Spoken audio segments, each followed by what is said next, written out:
चलिए नमस्कार दोस्तों, स्वागत है आप सभी का। और आप सभी के लिए यूपी पुलिस की जो एग्ज़ाम डेट आ चुकी हैं उसके लिए आज से हम जो शुरुआत करेंगे 2006 से लगाकर 2020 तक जितने भी ओल्ड पेपर हैं वो सब आज हम इस वीडियो में एक एक वीडियो करके हम सभी कंप्लीट कर लेंगे। ठीक है, जो नया है चैनल को सब्सक्राइब कर देना, बेल आइकन को प्रेस कर देना और डेली की क्लास में जुड़ना चाहते हैं तो कमेंट बॉक्स में यस लिख देना। चलिए शुरुआत करते हैं। पहले क्वेश्चन की ओर लिखा हुआ है कि सबसे पुराना वेद जो है वो कौन सा है। ठीक है, आपको इस पर रोज एक एक क्लास मिलती रहेगी तो आप चैनल को जरूर सब्सक्राइब करें। सबसे पुराना वेद जो पूछा है वो कौन सा है, तो आप सभी को पता है कि सबसे पुराना वेद जो हो जाएगा वो हो जाएगा ऋग्वेद।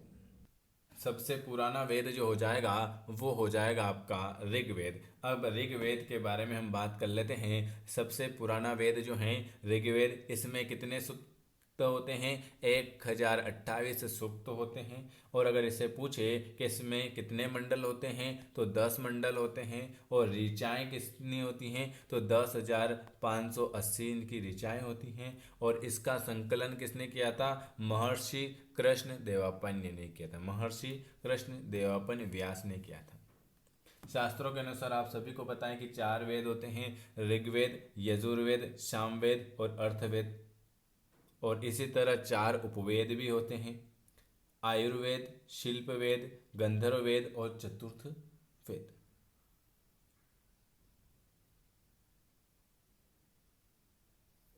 अब इनके बारे में ये भी देख लेते हैं कि इनको कौन कौन से पद में बांटा गया है।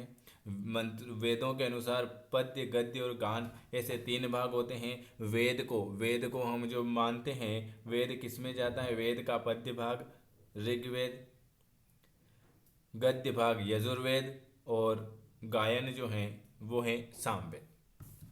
चलिए अगला क्वेश्चन क्या लिखा हुआ है दूसरे नंबर का। जैन धर्मावलंबी महावीर को अंतिम क्या मानते हैं? जैन धर्मावलंबी महावीर को अंतिम जो है वो हम मानते हैं तीर्थकार। क्या मानते हैं? तीर्थकार मानते हैं। अगला क्वेश्चन है, गौतम बुद्ध ने महापरिनिर्वाण कहाँ पर प्राप्त किया था? गौतम बुद्ध ने महापरिनिर्वाण कहाँ पर प्राप्त किया था? तीसरे नंबर का। तो आप सभी को पता है कि गौतम बुद्ध का जन्म जन्म जो हुआ था लुम्बिनी में 563 ईस्वी पूर्व में हुआ था। उनकी माँ का नाम महामाया था जो कोलीय वंश की थी। ठीक है, तो महापरिनिर्वाण कहाँ पर प्राप्त किया था? कुशीनगर में प्राप्त किया था। और इनका जन्म जो हुआ था वो लुम्बिनी में हुआ था। चलिए अगले नंबर का क्वेश्चन क्या लिखा हुआ है। अगला क्वेश्चन लिखा हुआ है कि दक्षिण भारत को विजय करने वाला पहला मध्यकालीन शासक कौन था? दक्षिण भारत को विजय करने वाला पहला मध्यकालीन शासक कौन था? फोर्थ नंबर का। वो था अलाउद्दीन खिलजी। कौन था? अलाउद्दीन खिलजी। दक्षिण भारत को विजय प्राप्त करने वाला पहला मध्यकालीन शासक अलाउद्दीन खिलजी था। अगला क्वेश्चन लिखा हुआ है, पाहुल प्रणाली को किस सिख गुरु ने आरंभ किया था? पाहुल प्रणाली को किस सिख गुरु ने आरंभ किया था? गोविंद सिंह ने। किसने किया था? गोविंद सिंह ने किया था। भारत में पहली बार रेलवे लाइन का निर्माण कब हुआ था?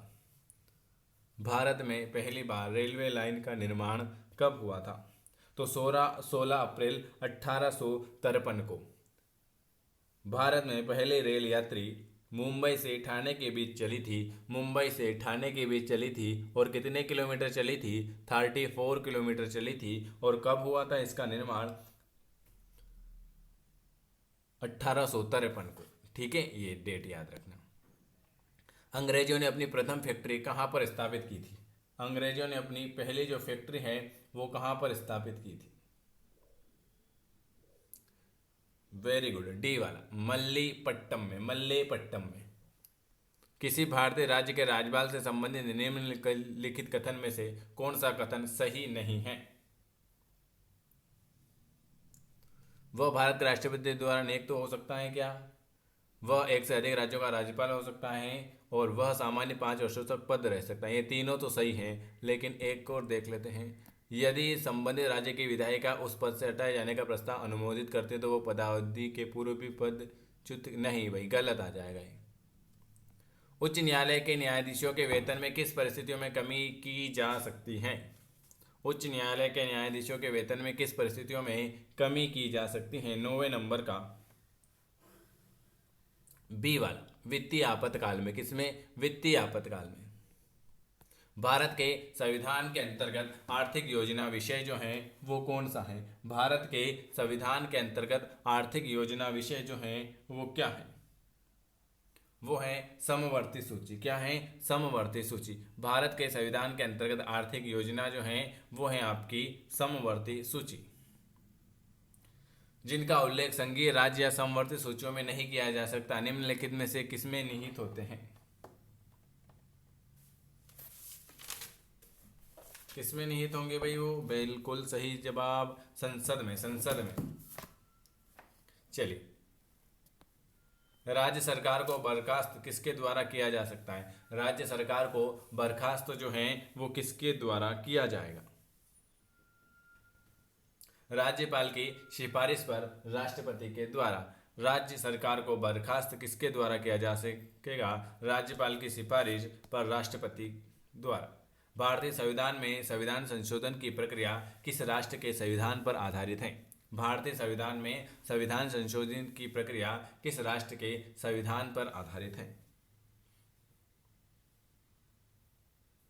बिल्कुल, दक्षिण अफ्रीका। दक्षिण अफ्रीका। अगला क्वेश्चन क्या लिखा हुआ है? अगला क्वेश्चन आपके सामने लिखा हुआ है, मुस्लिम लीग ने संविधान सभा का बहिष्कार किस कारण किया था? मुस्लिम लीग ने संविधान सभा का बहिष्कार किस कारण किया था?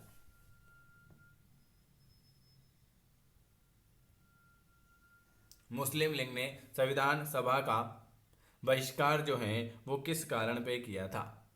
मुस्लिम लीग संविधान सभा का अध्यक्ष किसी भी मुस्लिम नेता को बनाना चाहती थी, इसके कारण उन्होंने इसका बहिष्कार किया था। नहीं। मुस्लिम लीग को संविधान सभा में उच्चतम प्रतिनिधि न मिलने के कारण किया था क्या? नहीं। मुस्लिम लीग मुस्लिमों के लिए एक अलग संविधान सभा चाहती थी, इसलिए मुस्लिम लीग ने संविधान सभा का बहिष्कार क्यों किया था? क्योंकि मुस्लिम लीग मुस्लिमों के लिए एक अलग से संविधान चाहती थी, इसलिए उन्होंने इसका बहिष्कार किया था। सूची पहली, सूची सेकंड। सोयाबीन, कपास, काली मिर्च और जूट। 15 नंबर का बताइए। लाइक, शेयर और सब्सक्राइब जरूर करें, ठीक है। 15 का बी वाला आ जाएगा 2134। 2134 मतलब हो जाएगा सोयाबीन जो हो जाएगी ये गुजरात में, कपास जो होता है ये मध्य प्रदेश में, काली मिर्च जो होती हैं ये पश्चिम बंगाल में, और जूट जो होता है केरल में। कौन सी नदी डेल्टा का निर्माण नहीं करती? ऐसी कौन सी नदी है जो डेल्टा का निर्माण नहीं करेगी? ताप्ती नदी। ताप्ती नदी डेल्टा नहीं बनाती। कौन सी नदी? ताप्ती नदी डेल्टा नहीं बनाती है। बोकारो इस्पात संयंत्र, भिलाई इस्पात संयंत्र, इंटीग्रल कोच कारखाना, डीजल लोकोमोटिव। बताइए 17 नंबर का। 17 का आ जाएगा 4315। तीसरे नंबर का 4315। 4315 मतलब होता है बोकार इस्पात यंत्र जो होता है वो झारखंड में है, भिलाई इस्पात यंत्र जो है छत्तीसगढ़ में है, इंटीग्रल कोच कारखाना जो है वो आपके तमिलनाडु में है, और डीजल लोकोमोटिव जो है वो आप क्या बात है वो है आपका उत्तर प्रदेश। 4315 ये दूसरा वाला ऑप्शन यहाँ से गलत है ना। 4315 4315। सूची पहली और सूची सेकंड को सुमेलित करना है और सूचियों में नीचे दिए गए कूट का विश्लेषण करना है। चलिए, कोयम्बटूर, राउरकेला, कपूरथला या बरौनी कहाँ पर है उद्योग? 4321 कहाँ पर है? Option A 4321। कोयम्बटूर जो हो जाएगा वो है सूती वस्त्र, राउरकेला जो है वो आपका लौह इस्पात, कपूरथला जो है वो आपका रेल डिब्बा, और बरौनी जो है वो आपका तेल शोधन। दिन रात किसके कारण होगा भाई? दिन और रात किसके कारण होगा? पृथ्वी के घूर्णन के कारण, किसके कारण? पृथ्वी के घूर्णन के कारण दिन रात होते हैं, पृथ्वी के घूर्णन के कारण। मधुशाला, मधुशाला किसकी कृति है? मधुशाला किसकी कृति है?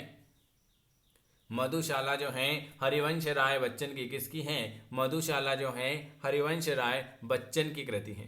प्रथम परमाणु मॉडल, प्रथम परमाणु मॉडल किसके द्वारा प्रतिपादित किया था? प्रथम परमाणु मॉडल किसके द्वारा प्रतिपादित किया था?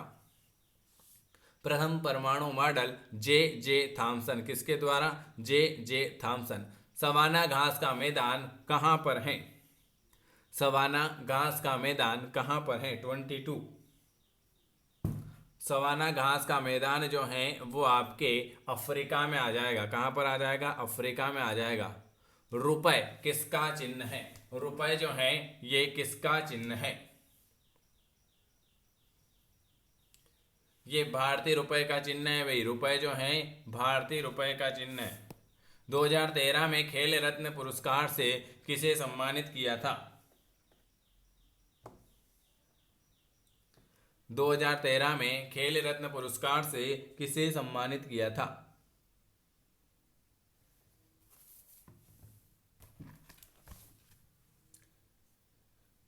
रंजन सोटी। चलिए इसके बारे रुपए के बारे में देख लेते हैं। भारतीय रुपए का प्रतीक आर है। यह रूपरेखा डिजाइन देवनागरिक अक्षर आर तथा लैटिन के बड़े अक्षर आर अक्षर के समान है।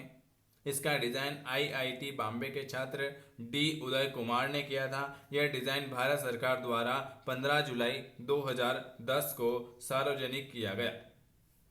ठीक है, चलिए और है विश्व व्यापार संगठन WTO स्थापित हुआ था। WTO 25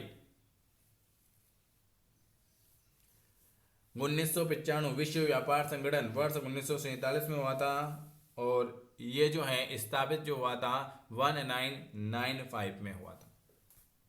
और है क्या? हाँ अभी तो है 5 क्वेश्चन और देखें। एशियाई डेवलपमेंट बैंक का मुख्यालय हेडक्वार्टर कहाँ पर है? 26 नंबर का सी मनीला, मनीला आ जाएगा। येन जो है ये किसकी मुद्रा है?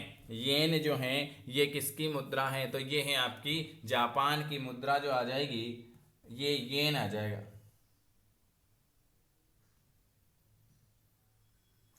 चलिए अंतरिक्ष में भेजा गया भारत का प्रथम उपग्रह जो है वो कौन सा है? 28। तीसरा आर्यभट्ट। पुस्तक देवदास के लेखक, पुस्तक देवदास के लेखक कौन है? शरत चंद्र चट्टोपाध्याय। और रॉबर्ट केनिगल की पुस्तक the man who new infinity किसकी जीवनी है? श्रीनिवास रामानुजन की। ये मैंने आपको 30 क्वेश्चन करवाए और कमेंट करके बताना कि आपको वीडियो कैसा लगा। आपको डेली एग्जाम तक सारे ओल्ड पेपर कंप्लीट करवा देंगे। वीडियो देखने के लिए धन्यवाद। चैनल को सब्सक्राइब कर दीजिएगा।